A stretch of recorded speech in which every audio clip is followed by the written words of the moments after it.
लूका लूका 18 का पहला वचन। यहाँ पर वचन में हम देखते हैं, पहला वचन में, कि यीशु मसीह एक उद्देश्य को लेकर, एक एक बात को लेकर एक दृष्टांत को बताते हैं। जब भी हम दृष्टांत को पढ़ते हैं, हमें यह देखना चाहिए कि उसके आगे पीछे क्या इस दृष्टांत का कोई वजह है, इसको देखना जरूरी है। जब हम लूका के सुसमाचार में 18 अध्याय में पहला वचन में देखते हैं, उसकी वजह जो है, वो दृष्टांत का जो वजह है वो बताते हैं पहला वचन में। फिर उसने इसके विषय में कि नित्य प्रार्थना करना और साहस नहीं छोड़ना चाहिए, उनसे यह दृष्टांत कहा। तो यहां पर हमें क्या पता चलता है, यह दृष्टांत क्यों दिया यीशु मसीह ने? यह दृष्टांत की वजह क्या है? फिर उसने इसके विषय में कि नित्य प्रार्थना करना और हियाव ना छोड़ना, मतलब ये जो प्रार्थना करने की जो अटलता है या हटीलता, वो हियाव ना छोड़ना, ताकि लोग प्रार्थना करने के वक्त उनका हिम्मत नहीं हारने के लिए उन्होंने, यीशु मसीह ने ये दृष्टांत कहा। तो यहां पर हम ये बात समझते हैं कि यीशु मसीह को क्यों लगा कि हम हिम्मत हारेंगे प्रार्थना करने के वक्त। हिम्मत हारना या वो प्रार्थना करने का वो जो स्वभाव है, प्रार्थना करने का जो वो एक कट्टरता है, क्यों हम हार मान जाते हैं? क्योंकि यीशु मसीह जानता है कि हम हमारा हियाव छोड़ देते हैं, कि कभी कभी हम लोग निराश हो जाते हैं प्रार्थना में, कभी कभी हम कमजोर पड़ जाते हैं और हम प्रार्थना करना बंद कर देते हैं। और यीशु मसीह इस बात को जानते हैं, इस बात को जानते हुए उनको हियाव देने के लिए उन्होंने ये दृष्टांत कहा, उन्होंने ये दृष्टांत बताया।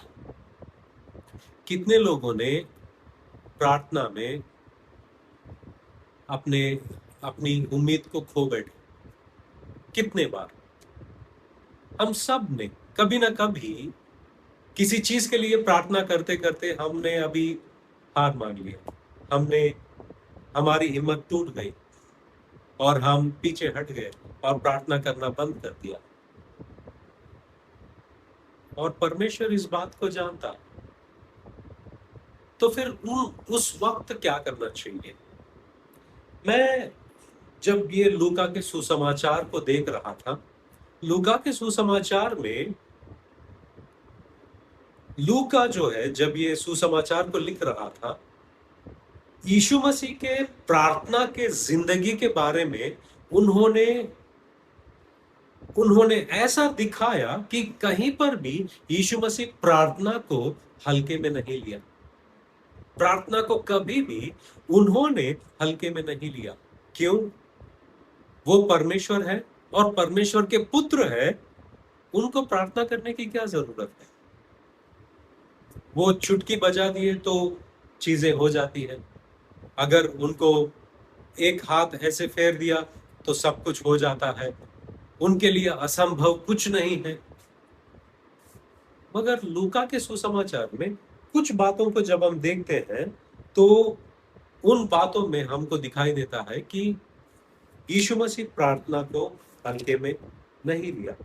उदाहरण के तौर पर जब हम देखते हैं लूका के सुसमाचार, कुछ वचनों को मैं दूंगा और आप पढ़ना।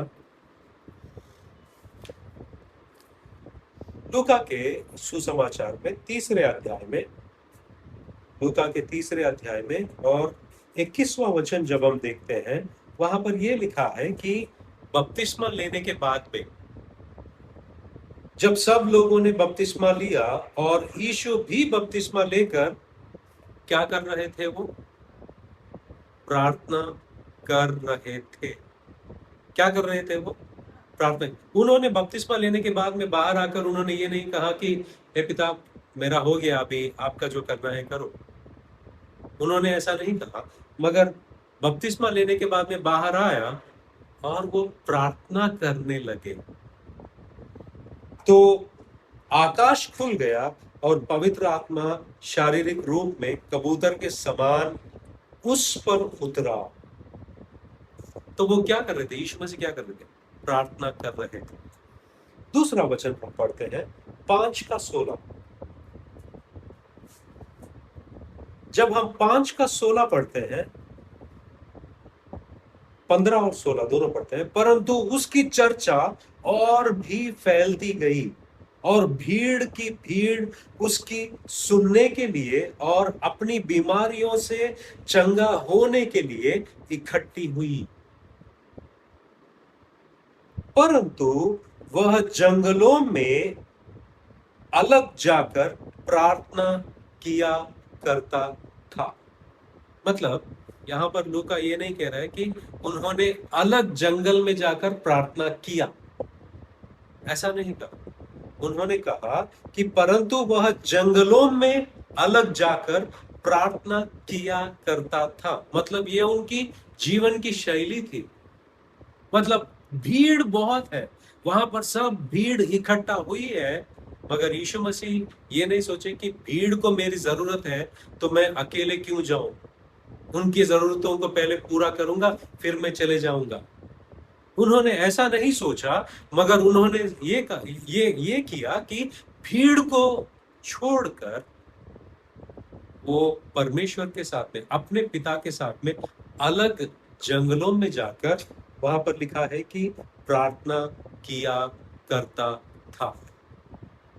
क्यों इतनी जरूरी इनको, यीशु मसीह को क्यों इतना जरूरत लगा कि मुझे अकेले में जाकर मेरे पिता के साथ में वक्त बिताना चाहिए? यहां पर हम देखते हैं कि प्रार्थना को यीशु मसीह ने कितना महत्व दिया है। वो परमेश्वर के पुत्र होने के बावजूद, परमेश्वर होने के बावजूद सब कुछ एक चुटकी में कर सकते हैं, उसके बावजूद वो प्रार्थना को अहमियत दिया। और आगे हम पढ़ते हैं कि 9:18 में वहां लिखा है कि वो एकांत में, अकेले में वो प्रार्थना कर रहे थे। 9:18 में। और 28 और 29 में वहां पर लिखा है कि जब वो उस पर्वत पर गए और वहां पर वो प्रार्थना कर रहे थे, उनकी शक्ल बदल गई। उनका शक्ल जो है वो तेजोमय हो गया। और जब हम 11 का पहला वचन पढ़ते हैं, यीशु मसीह एक जगह पर वो अकेले में प्रार्थना कर रहे थे। अगर 19 अध्याय में वचन 46 में पढ़ते हैं, यीशु मसीह कहते हैं कि मेरा घर प्रार्थना का घर कहलाएगा। और 22 के 32 में हम देखते हैं वो पतरस के लिए प्रार्थना करते हैं और कहते हैं कि तेरा विश्वास कमजोर ना हो, या विश्वास में तू ना हार जाए, मैं तेरे लिए प्रार्थना किया।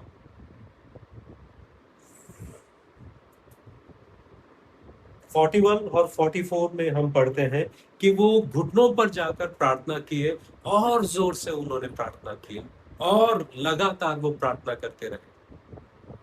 लूका ने इन सारे बातों को बताते हुए ये दिखाना चाहते हैं कि प्रार्थना, यीशु मसीह कभी प्रार्थना को नजरअंदाज नहीं किया, क्योंकि यीशु मसीह खुद अपने पिता के सामने वो जाने से कभी चूकते नहीं और प्रार्थना में लगातार बनाए रखते हैं।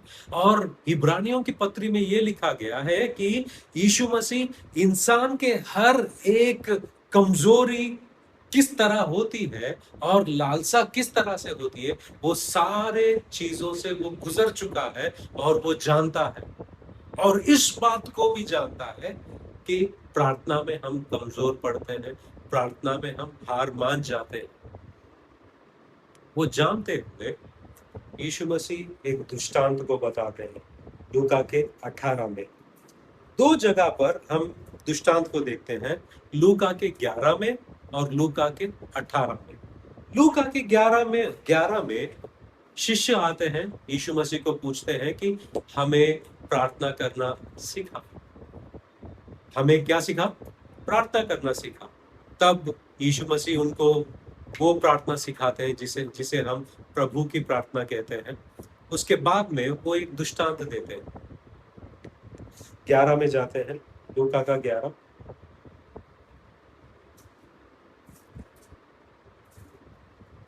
लूका का 11 में जब पहला वचन में देखते हैं, वहां किसी जगह प्रार्थना कर रहा था। क्या कर रहा था? प्रार्थना कर रहा था। जब वहां प्रार्थना कर चुका तो उसके चेलों में से एक ने उससे कहा, हे प्रभु, जैसा यूहन्ना ने अपने चेलों को प्रार्थना करना सिखाया, वैसे ही हमें भी तू सिखा दे। ये लोग क्या पूछ रहे हैं? यीशु मसीह के प्रार्थना की जिंदगी से इतने प्रभावित हो गए और ये पूछ रहे, हमको भी प्रार्थना सिखा, क्योंकि हम भी तेरी तरह प्रार्थना में बने रहना चाहते हैं। तो यहाँ पर वचन 2, 3, 4 में वो प्रार्थना किस तरह से करना है वो सिखाते हैं, मगर वचन 5 से एक ऐसी बात को समझाते हैं, प्रार्थना के मुख्य अंश क्या है। उनको लगा कि यीशु मसीह जो है, जैसे कुछ प्रार्थनाएं होती हैं वो बार बार दोहराते हैं, कुछ धर्मों में, कुछ मजहबों में, जैसे कि यहूदियों में वो एक ही प्रार्थना होता है, वो दोहराते हैं। मगर यीशु मसीह उससे भी ज्यादा कुछ सिखाना चाहते हैं। प्रार्थना करने से पहले कुछ बातों को जानना जरूरी है। उनको कुछ बातों को सिखाना चाहते हैं। 5वें वचन से जब हम पढ़ते हैं, तब उसने उनसे कहा, तुम में से कौन है कि उसका एक मित्र हो और वह आधी रात को उसके पास जाकर उससे कहे, हे मित्र, मुझे 3 रोटियां दे, क्योंकि एक यात्री मित्र मेरे पास आया है और उसके आगे रखने के लिए मेरे पास कुछ नहीं है।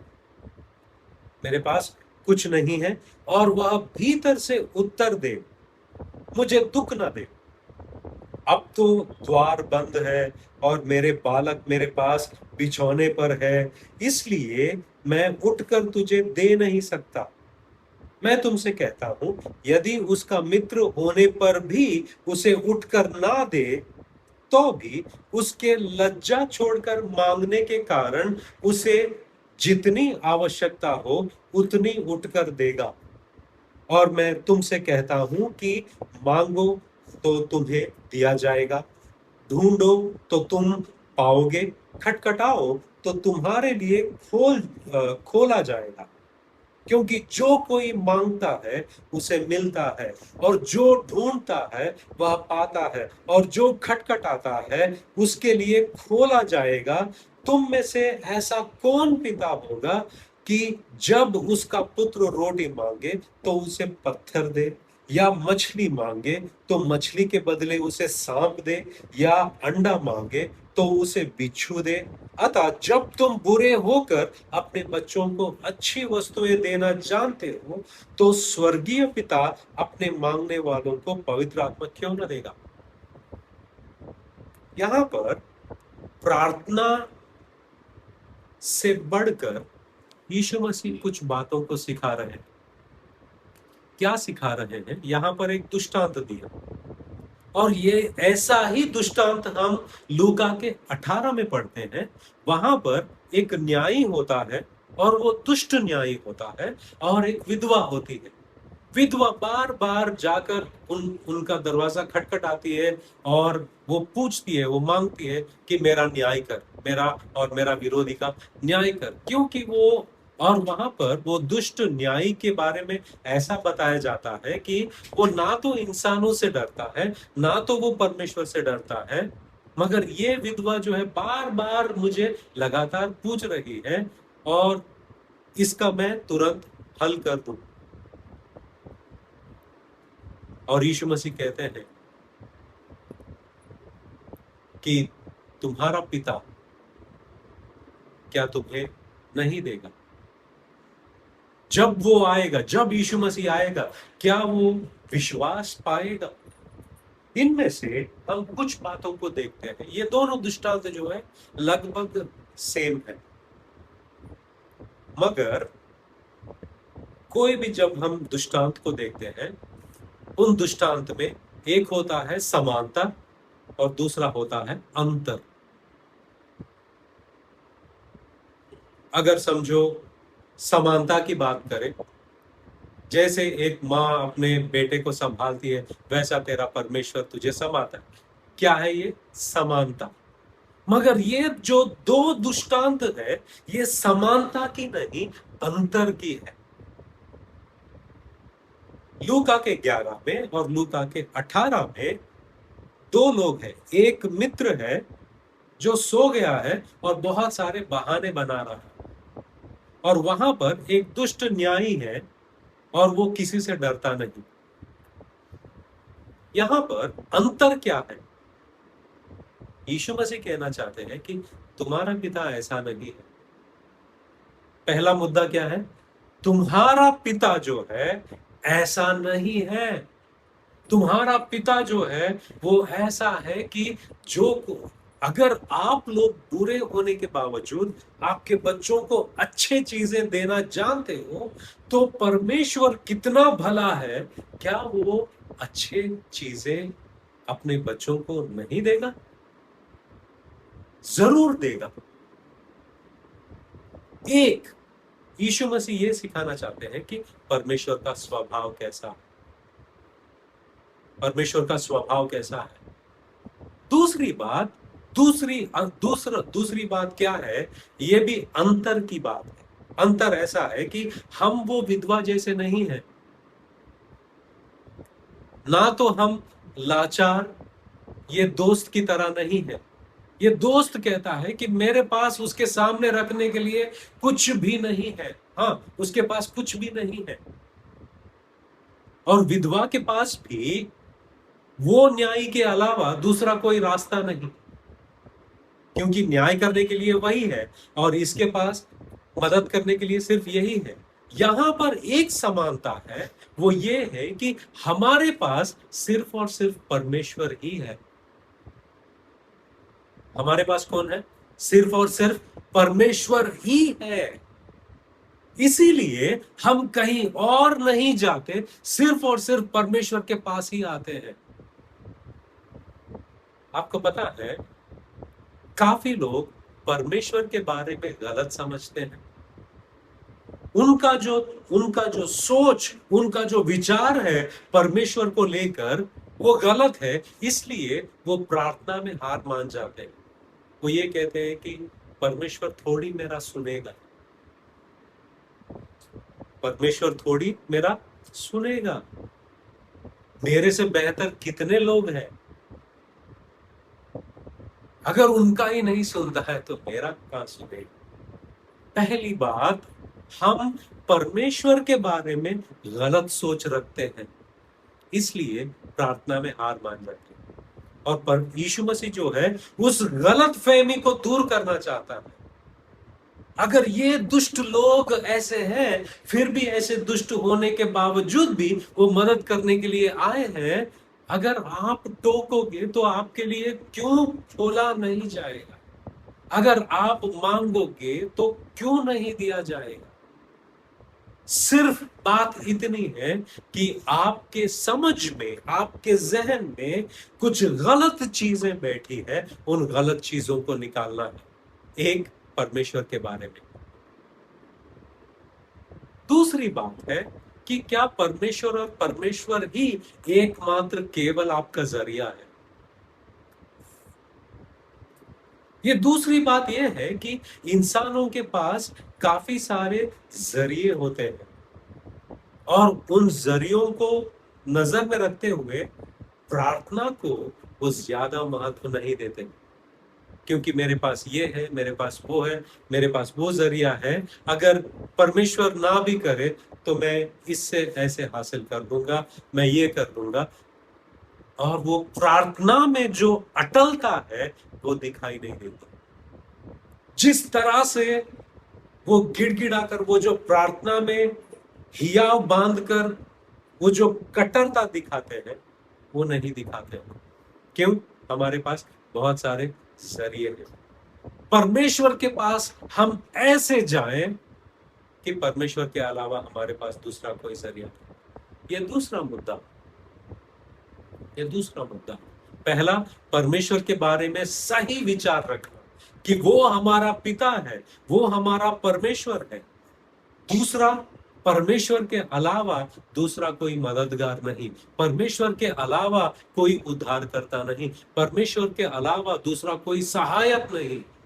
जब हम इस भावनाओं के साथ में प्रार्थना में नहीं जाते, हमारे प्रार्थना में वो सामर्थ्य नहीं होती, हमारी प्रार्थना कमजोर होती और हमारी प्रार्थना में इतनी उसको क्या कहते हैं, कैजुअल, मतलब उस प्रार्थना में गंभीरता नहीं होती। इस वजह से हमारे प्रार्थना में वो बात दिखाई नहीं देती, वो जज्बा नहीं होता। तीसरा मुद्दा जो है, हम हमारे बारे में गलत समझते हैं। मैं कौन ही हूं कि परमेश्वर मेरा कोई मायना रखे। ये तीसरा, ये सब गलत विचार है। एक बात सोचो, हमने पिछले बार वचन में देखा है कि परमेश्वर ने, पिता ने अपने एकमात्र पुत्र को दे दिया है ताकि तुम्हें अपना बनाने के लिए। जिस तरह से हम अपने बारे में सोचते हैं, परमेश्वर ऐसा नहीं सोचता। शायद हमारे नजरों में हमारी कोई मोल नहीं, मगर परमेश्वर के नजर में उसने अपने एकलौते पुत्र को दे दिया है। वचन कहता है कि एकलौते पुत्र को दे दिया है, उसने अपने एकलौते पुत्र को दे दिया है। क्या ये सब नहीं देगा? क्या कुछ और बचाने के लिए परमेश्वर के पास रह गया है? एकलौता पुत्र जो है, एक इंसान एकलौता पुत्र को बचाने के लिए सब कुछ दे सकता है, सब कुछ लुटा सकता है, सिर्फ अपने पुत्र को बचाने के लिए। तो पौलुस कहता है कि जब उसने वो एकलौते पुत्र को दे दिया है, और क्या ही कुछ बचा है पिता परमेश्वर के पास, उससे भी ज्यादा मूल्यवान कोई नहीं, कुछ नहीं। जब हम ये बात को समझेंगे कि मेरे लिए तू मारा गया, मेरे लिए तू गाड़ा गया, गाना गाते हैं हम, मगर वो बातों को समझते नहीं कि मैं परमेश्वर के लिए कितना मूल्यवान हूं, क्योंकि परमेश्वर ने मेरे लिए सब कुछ लुटा दिया। परमेश्वर ने मेरे लिए सब कुछ दे दिया। लोग तुमको छोड़ दे सकते हैं, लोग तुमको त्याग दे सकते हैं, मगर परमेश्वर का धन्यवाद हो कि परमेश्वर ऐसा नहीं है। लहू बहाकर तुमको छोड़ देने के लिए नहीं, वो अनंत काल तक तुम्हारे लिए योजना बना के रखा है। तो यीशु मसीह प्रार्थना सिखाने से पहले इनके जहन में जो गलत फहमियां है, वो गलत फहमियों को दूर करना चाहता है। पहला मुद्दा क्या है? हमारे अंदर परमेश्वर के बारे में गलत विचार है। वो गलत विचार को यीशु मसीह दूर करना चाहता है कि परमेश्वर वो दुष्ट न्यायी जैसा नहीं, और वो आलसी दोस्त जैसा नहीं है। दूसरा मुद्दा क्या है? हमारे अंदर परमेश्वर के अलावा दूसरा कोई जरिया नहीं होना चाहिए। ये ना होने की वजह से भी, मतलब हमारे पास बहुत सारे छोटे छोटे भगवान होते हैं, जैसे कि पैसा होता है, जैसे कि दोस्त होते हैं, जैसे कि ये सब लोगों को हम, ये सब जरूरी है, पैसा जरूरी है, दोस्त जरूरी है, क्योंकि वो हमें कठिन समय में हमें प्रोत्साहन देते हैं, ये जरूरी है। मगर हमारे लिए परमेश्वर ही सब कुछ होना चाहिए। ये क्यों मैं ये बात कह रहा हूं? अगर हम वचन में देखते हैं, भजन संहिता के 25 का 15 पढ़िए कोई, भजन संहिता के 25 के 15।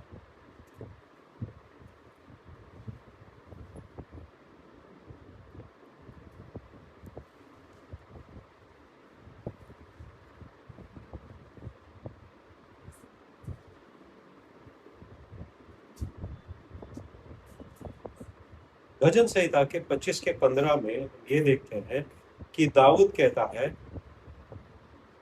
मेरी आंखें सदैव यहोवा पर टकटकी लगाए रहती है, क्योंकि वही मेरे पांवों को जाल में से छुड़ाएगा। इसके इसके इसकी दृष्टि जो है, my eyes are continually looking to the lord for help, मतलब मेरे जो आंखें जो है वो हर वक्त मेरे परमेश्वर यहोवा की ओर नजर रखाए रखते हैं, क्योंकि उसी से ही मेरा मदद मिलता है।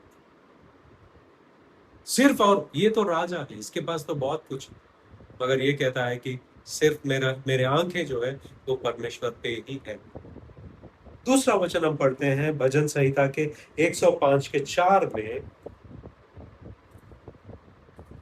ये लिखा है कि यहोवा और उसकी सामर्थ को खोजो, उसके दर्शन के लगातार खोजी बने रहो, उसके दर्शन के लगातार खोजी बने रहो।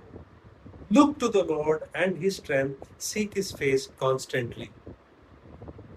हमारे पास एक ही जरिया है, एक ही रास्ता है, वो परमेश्वर है। हर चीज के लिए हमारे पास एक ही व्यक्ति है, एक ही सामर्थ है, वो है परमेश्वर। क्योंकि हमारे पास बहुत सारे कुछ होते हैं, ये हमारे प्रार्थना को कमजोर कर सकता है। परमेश्वर के बारे में गलत विचार, वो भी प्रार्थना को कमजोर करता है। तीसरा जो है, हमारे बारे में गलत विचार। तीसरा कौन सा है? हमारे बारे में गलत विचार कि मैं कौन ही हूं और मैं क्या ही हूं कि परमेश्वर मेरी सुने। ऐसा लगा आपको कभी? कभी ऐसा लगा? सबको लगता है, मगर इसलिए यीशु मसीह पहले दिमाग में जो गलत विचार है उसे दूर कर रहे हैं। प्रार्थना तो कोई भी दोहराता है, मगर उस प्रार्थना करने के बाद हमारे जहन में जो बातें होनी चाहिए उसका होना जरूरी है। हम परमेश्वर ना तो उस दुष्ट न्यायी की तरह है, ना तो वो दोस्त की तरह है, और हमारे पास एकमात्र जरिया है और हम मूल्यवान हैं परमेश्वर के लिए। यहां पर एक और बात मैं बताना चाहता हूं कि कुछ लोग कहते हैं कि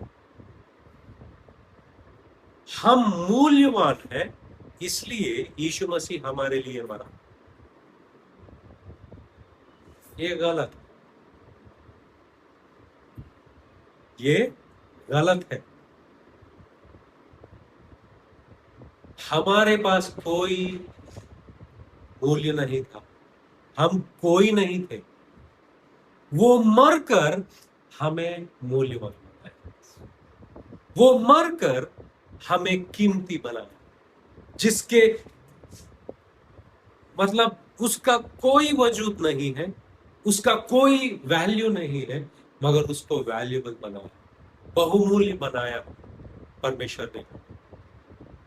तो ये बात प्रार्थना में जब आप याद करते हो कि परमेश्वर तूने तो सारा सब कुछ दे दिया, और मैं जानती हूं या जानता हूं कि मैं तेरे लिए कितना मायने रखता हूं, तूने खरीद लिया मुझे, और मैं प्रार्थना करता हूं। ये बातें यीशु मसीह समानता और अंतर की बातें बताता है, चेलों को सिखाता है कि ये बातों को ध्यान में रखो और खटखटाओ, हियाव से खटखटाओ, विश्वास से खटखटाओ, क्योंकि यीशु मसीह विश्वास को देखना चाहता है। यीशु मसीह उस व्यक्ति को देखना चाहता है कि परमेश्वर ने जो कुछ किया है उसको जहन में रखकर वो प्रार्थना कर रहा है। और एक मानो प्रार्थना कभी कभी ऐसा होता है कि एक कुश्ती की लड़ाई हो सकती है परमेश्वर के साथ। परमेश्वर के साथ में हम गिड़गिड़ाते हैं, परमेश्वर के साथ में हम मांगते हैं, और मांगना बंद मत करो, प्रार्थना करना बंद मत करो। कई बार दूसरे कुछ और बातें होती है जो हमें प्रार्थना में कमजोर करता है। पहला, जो हम मांगते हैं वो नहीं मिलता, जो हम मांगते हैं वो नहीं मिलता है। क्योंकि हमें नहीं मिला है, हम प्रार्थना में ही आप छोड़ देते हैं। दूसरी बात, जो हम मांगते हैं जिस वक्त में चाहिए था उस वक्त में नहीं मिला, जो वक्त में चाहिए था उस वक्त में नहीं मिला, तो दूसरी बार हमारे लिए प्रार्थना करने के लिए वो हियाव और हिम्मत नहीं होती। ये बात बताना चाहता हूं कि परमेश्वर अक्सर हमें परखता है। प्रार्थना में परमेश्वर हमें परखता है। ऐसे कुछ बातें हैं। जकरिया का किताब में हम देखते हैं, जकरिया का किताब 13 का 9।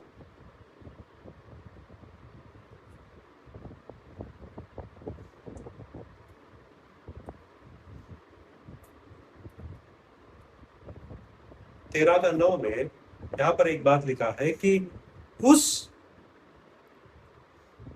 तिहाई को मैं आग में डालकर ऐसा निर्मल करूंगा जैसा रुपा निर्मल किया जाता है, और ऐसा जांचूंगा जैसा सोना जांचा जाता है। और आगे देखो, वे मुझे प्रार्थना किया करेंगे और मैं उनकी सुनूंगा। यहां पर क्या लिखा है कि परीक्षा में जब परमेश्वर डालता है, कुछ वक्त तक वो शांत रहते हैं। वो शांत वक्त बहुत ही कठिन होता है हमारे लिए। जब परमेश्वर शांत रहते हैं, वो परीक्षा में जब डालते हैं, वहां पर हमें पवित्र बनाया जा रहा है और हम हर दर्द से गुजर रहे हैं, और उस वक्त परमेश्वर शांत होते हैं। क्यों? वो परख रहे हैं। वो परख रहे हैं। क्या परखी जाती है? इस प्रार्थना के वक्त किन बातों को परखा जाता है? एक, आपका हियाव। काफी बार ऐसा होता है कि जब जिस चीज के लिए हम प्रार्थना करते हैं, प्रार्थना तो करते हैं, तो परमेश्वर पूछता है कि ये तुझे कितना जरूरी है जिसके लिए तू प्रार्थना कर रहा है।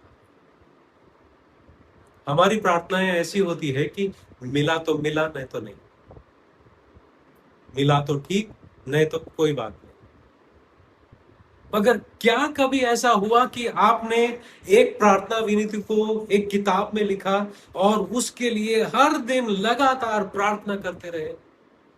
चाहे वो अपने अपने लोगों के लिए जो उद्धार के लिए हो, चाहे आपके करियर के लिए हो, परमेश्वर आपके घर घर में कुछ करे, या कुछ दोस्तों के लिए उनका उद्धार में आने के लिए, क्या हमने ऐसा लगातार प्रार्थना में बने रहे? कभी दिन रात हम वही बात घुटनों पे जा रहे हैं, परमेश्वर तू कर, परमेश्वर तू कर, परमेश्वर तू कर। क्या हमने लगातार हियाव ना खोते हुए, क्या हमने ऐसा प्रार्थना किया है किसी के लिए? बहुत कम बार। समझो हमारे चाहते लोग बीमार पड़ गए, उस वक्त वो इंटेंसिटी आती है। इंटेंसिटी मतलब वो जो प्रार्थना में वो जो कट्टरपंथी और अटलता जो होता है, वो गंभीरता जो होता है। कोई जब बीमार पड़ जाता है और सीरियस होता है, जिस तरह से हम परमेश्वर के पास जाते हैं, उस वक्त वो गंभीरता दिखाई देती है। मगर हमारी प्रार्थना की जो जिंदगी है वो, यीशु मसीह कहता है कि जब आप किसी चीज के लिए प्रार्थना करते हो, आप परखे जाओगे कि वो चीज तुम्हारे लिए कितना जरूरी है। जब आपको खुद जरूरी नहीं है, आपको लगता है कि अभी एक बार प्रार्थना किए, बाद में प्रार्थना भी ना करो तो चलेगा। यीशु मसीह ये देखते हैं कि आप खुद इस बात के लिए गंभीर नहीं हो और आप चाहते हो कि मैं गंभीर हो जाऊं। इसके बाद हम परखे जाएंगे कि जिस मुद्दे के लिए हम प्रार्थना कर रहे हैं, उसके लिए हम खुद कितने गंभीर हैं। दूसरी बात इसमें और भी परखे जाएंगे कि ये चीज जिसके लिए हम प्रार्थना कर रहे हैं वो कितना मायने रखता है हमारे लिए। क्या हम उसके लिए वक्त निकाल निकाल कर प्रार्थना कर सकते हैं? क्या हम उसके लिए, is it a priority? How, मतलब उसकी, उस प्रार्थना अंश जो है, उसकी अहमियत क्या है हमारे जिंदगी में? परमेश्वर वो भी परखता है। तीसरी चीज, तीसरी बात, हम ये, हमें ये भी परमेश्वर परखता है कि अगर इसको ना दूं, इसको ना दूं, इसका रवैया मेरी ओर किस तरह होता है। अगर एक छोटे बच्चे को हम उसको जो चाहिए वो नहीं देते, हम कहते हैं कि अब नहीं दूंगा मैं, तो वो कैसा बर्ताव करेगा? वो गिड़गिड़ाएगा, वो कहेगा आप मुझे प्यार नहीं करते हो। अभी कल की बात है या परसों की बात है, पता नहीं, एक लड़का चट्टान पर चढ़ गया और वो खुदकुशी करने के लिए वहां पर खड़ा हुआ। माँ एक तरफ और बाप एक तरफ, और फायर ब्रिगेड के लोग और अलग अलग के लोग वहां पर शामिल थे। उसको क्या चाहिए था? आईफोन चाहिए। उसको आईफोन चाहिए था और चट्टान पे खड़ा है और वो बोल रहा है मुझे आईफोन नहीं दोगे तो मैं यहां से कूद जाऊंगा। तो बाप धीरे धीरे वहां पर जाता है और उसको पकड़ता है, मगर ये बेटा क्या करता है, बाप को लेकर उधर पीछे गिर जाता है। और ये दोनों लोग गिरते हुए देखते मां भी कूद जाती है और तीनों की मौत हो गई।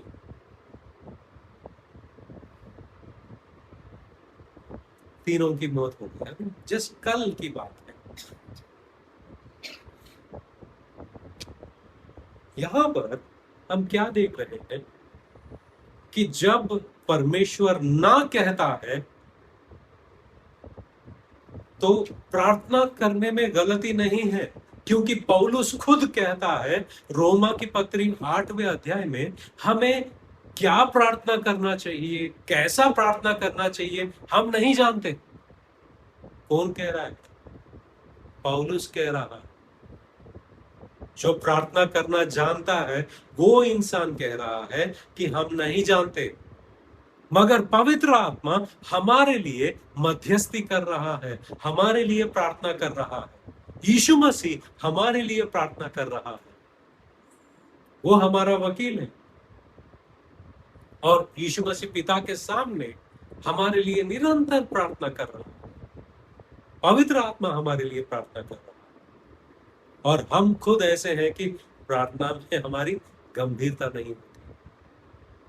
जब परमेश्वर ना कहता है उसको समझदारी से स्वीकार करना जरूरी, मगर हमें कैसा पता कि परमेश्वर हाँ कह रहा है या ना? हम सिर्फ प्रार्थना करते रहे, हम सिर्फ प्रार्थना करते रहे। एक जरिया है, हमें वचन से हमें पता चलता है हम जो मांग रहे हैं क्या वो सही। गलत चीजों के लिए हम मांगते हैं, परमेश्वर देखता है और कहता है कि ये तेरे लिए हानिकारक है, तो पिता होने के वजह से मैं दूंगा नहीं।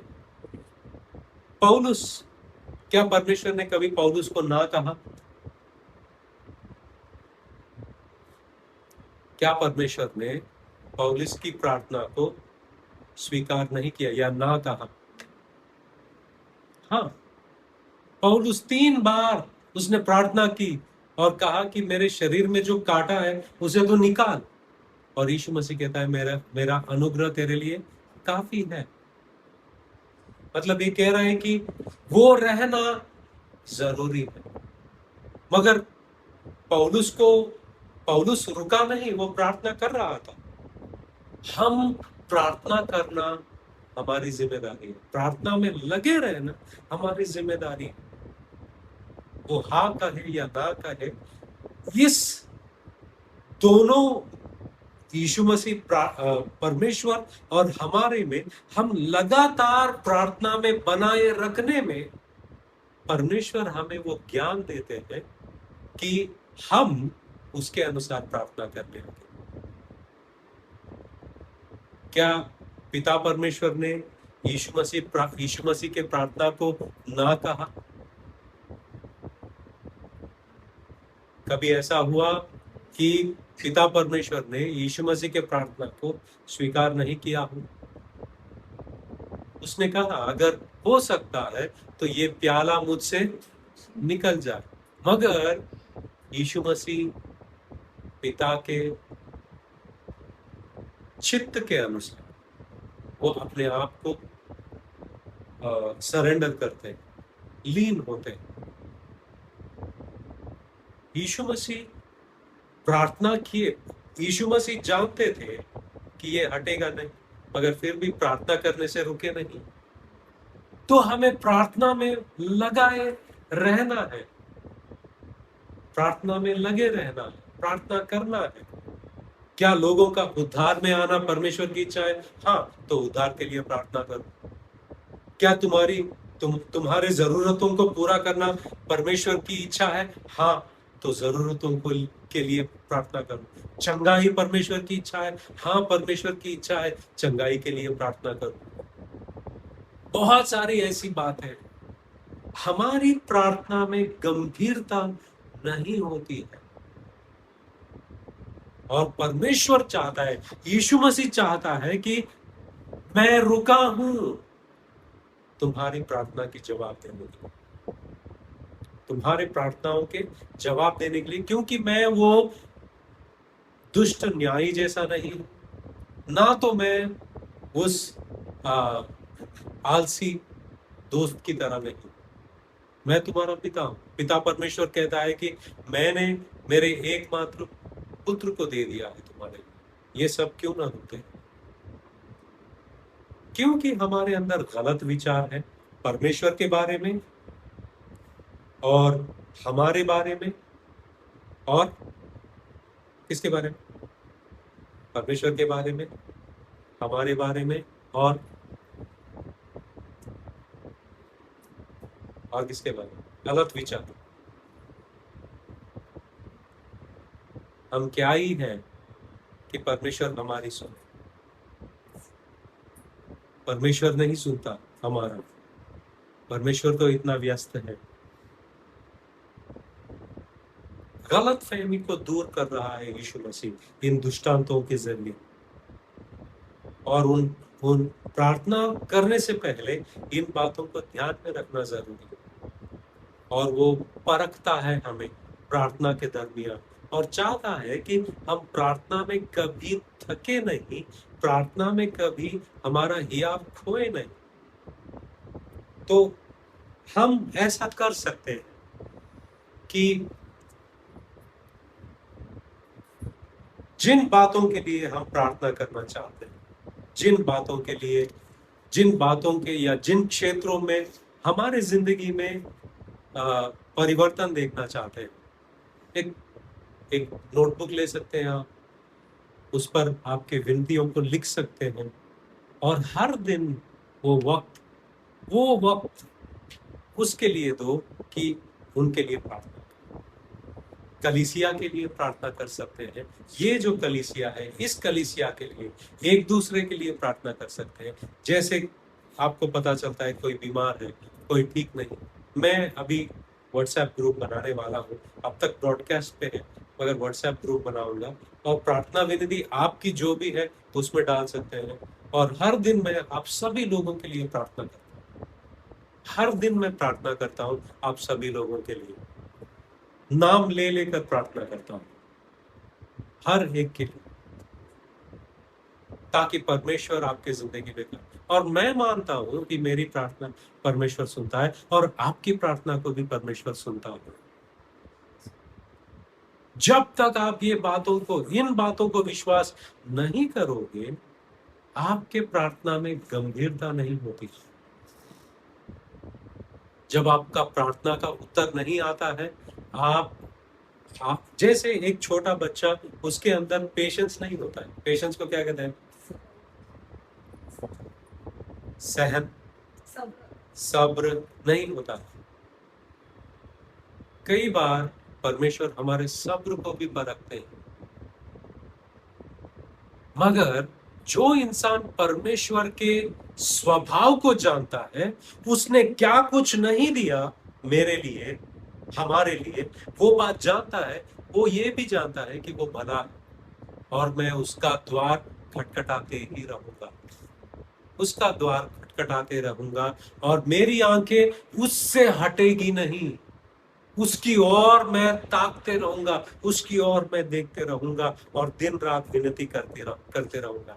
हमने आसाफ की जिंदगी में देखा, उसने कहा मैंने मेरे हाथों को उसकी ओर उठाया और मेरे हाथ दुखने के बावजूद भी मैं मेरे हाथों को नीचे रखने के लिए खींचा नहीं, और मैं चिल्ला चिल्ला कर दुहाई देते रहूंगा और मैं प्रार्थना करते रहूंगा। ये जो गंभीरता हमारे प्रार्थनाओं में आना जरूरी है। मैं एक बात कहता हूं आपसे, आज के ईसाइयों में अगर कुछ बात की कमी है, वो प्रार्थना की कमी है। किसकी कमी? प्रार्थना की कमी। अगर कुछ लोग प्रार्थना कर भी ले, उसमें गंभीरता की कमी है, उसमें हियाव की कमी है। और जिस समस्या के कारण यीशु मसीह दृष्टांत दे रहे हैं, वो समस्या आज भी है। और परमेश्वर चाहता है कि पहले परमेश्वर को जानो कि परमेश्वर कैसा है, और वो देता है, उसे मांगना है। हम हमारे बारे में कम ना समझें, हम परमेश्वर के बारे में गलत ना सोचें। हमें लहू देकर खरीदा गया, और वो कुछ क्या अपने पास रखेगा वो, जब उसने अपने पुत्र को दे दिया? क्या चंगाई अपने पास रख लेगा? क्या वो सारे बरकतें अपने पास रखेगा जब उसने अपने एक लौता पुत्र को दे दिया? क्या ही कुछ रखेगा वो हमारे लिए। इन बातों को ध्यान में रखना, और जिस बात के लिए हम प्रार्थना कर रहे हैं उस बात पर गौर करना और गंभीरता से प्रार्थना करना। हमारी प्रार्थनाएं कमजोर नहीं होनी चाहिए। तो आज से आप प्रार्थना करोगे इस कलीसिया के लिए, एक दूसरे के लिए, गंभीरता से। प्रार्थना को कभी भी हल्के में ना लेना। अगर आप हल्के में लेते हो, परमेश्वर परखते हैं कि आप खुद इस बात के लिए गंभीर नहीं।